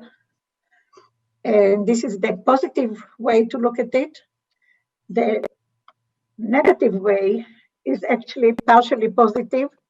Companies have to make money. That's the way they exist. They have to make profit. But antibiotics require a lot of work, very long, very expensive, and the profit may or may not come at the end. And even if it comes, there will be resistance. Therefore, I understand the reasons why the companies are not very happy to jump into it. However, if more and more people will die young from infectious diseases because of the lack of useful antibiotics, they will have less customers for their very expensive medications. They will have less people that will reach the age that they need the very expensive medications. So this is a sort of a negative way to talk to the companies and convince them to put more effort into antibiotics. Okay, thanks, Ada. So Liam has his hand up. One last comment, I think, from him, and then I will make a couple of quick remarks to close this session. Thank you, Simon. And I agree with you that money will always rank higher than altruism as far as the pharmaceutical companies. But there is a third ingredient in the argument, and it's back to this, again, this very important question about how you frame a problem in order to get a response. And what we do see from pharmaceutical companies is if invited to respond to a humanitarian challenge, they will do so. It looks good for them, and it helps their prestige and everything else. And that a good example of that is the extent to which they have contributed to medications for neglected tropical diseases. It's of high profile, they can see an outcome, and it's clearly in the humanitarian space rather than the high technology medicine space. And at the moment, nobody is arguing that antimicrobial resistance is a humanitarian problem. And yet it is in the parts of the world that we've just been talking about. So it's, again, how do you drag, if you like, the picture frame on the argument across from the technology, science, disease burden over to the humanitarian. If you do that, then you'll find at least some of the pharmaceutical companies willing to contribute their products at low prices or not even charge for them at all. Thank you. That's a very, very important and interesting point. And clearly, you're something of an expert in changing behavior, which I think is what we're talking about. And as a medical researcher, when I conduct clinical trials, I'm always thinking about, can I produce data that will change people's behavior? Because that's really, really what we're about to get change, to make things better. So I really like to thank all our speakers. I think this has been a fantastic session. It's covered a lot of very, very important ground. It introduces ideas that will be covered in more detail in the following sessions of the Congress, which will be running. And obviously, we are addressing a global audience. It's getting late in the evening where I am, so I won't be sitting up all night to listen to this. But each session will be released. This first session will be released next Tuesday, on Tuesday the 15th, and then each session thereafter on subsequent Tuesdays. So I know we can't clap hands or make our appreciation to our speakers felt in any sort of traditional way in this virtual environment. But I will say to them, reading through the audience chat as they have been speaking, all the presentations have been greatly appreciated. There have been too many questions to answer. I'm sure that they will be watched. These presentations will be watched by thousands of people afterwards. So thank you again. And those of you who are in the right time zones can move to the other sessions as they move through the night. And thank you to the WHO and to my own organization, the Global Sepsis Alliance, for putting this together. It's a fantastic program ahead. And I'll say good night from Sydney, and good whatever time it is in your part of the world. And as we're all saying to each other nowadays, please stay safe in this very, very challenging time. Good night.